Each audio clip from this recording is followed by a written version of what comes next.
ایک دفعہ آپ مسجد میں داخل ہوئے، آپ کے دائیں طرف ابو بکر تھے، بائیں طرف عمر تھے، لوگ سامنے تھے، تو آپ نے لوگوں کو دیکھ کر یوں ان کے ہاتھ پکڑے، ابو بکر کو سیدھا اور عمر کو الٹے ہاتھ سے، فرمایا مجھے دیکھ رہے ہو؟ انہوں نے ایسے دیکھا، کہا ہاکذا نحشر یوم القیامہ، قیامت کے دن ہم تینوں ایسے اٹھائے جائیں گے کہ دائیں طرف ابو بکر ہوگا اور بائیں طرف میرے عمر ہوگا۔ سارے صحابہ مرید ہیں، ایک صحابی مراد ہے۔ مرید طلبگار، مراد جس کو طلب کیا گیا۔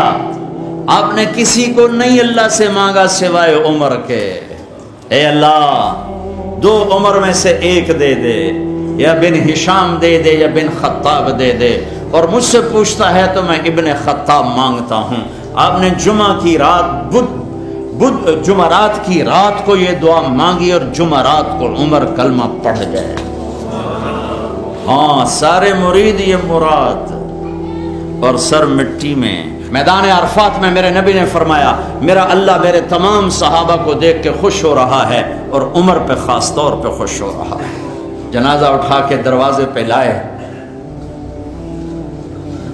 بیٹے عبداللہ بن عمر آگے بڑھے، کہا اماں جان میرا باپ دروازے پہ حاضر ہے، اندر آنے کی اجازت چاہتا ہے۔ تو حضرت عائشہ نے چادر لپیٹی اور روتے ہوئے فرمایا مرحبا بعمر، عمر کے لیے دروازہ کھلا ہے، اور باہر نکل گئیں۔ اندر گئے، قبر کھودی جا رہی تھی، تو اس وقت عبداللہ بن عباس فرماتے ہیں میرے کندھے پر کسی نے ہاتھ رکھا، میں نے مڑ کے دیکھا تو علی کھڑے تھے اور کہہ رہے تھے عمر مجھے پتا تھا یہاں تیرے سوا اور کوئی نہیں آ سکتا، چونکہ میں نے ایک دفعہ نہیں میں نے ہزاروں دفعہ سنا میرے نبی نے کہا میں ابو بکر اور عمر گئے، میں ابو بکر اور عمر آئے، میں ابو بکر اور عمر بیٹھے، میں ابو بکر اور عمر اور کھڑے ہوئے، مجھے پتا تھا تو یہیں آئے گا۔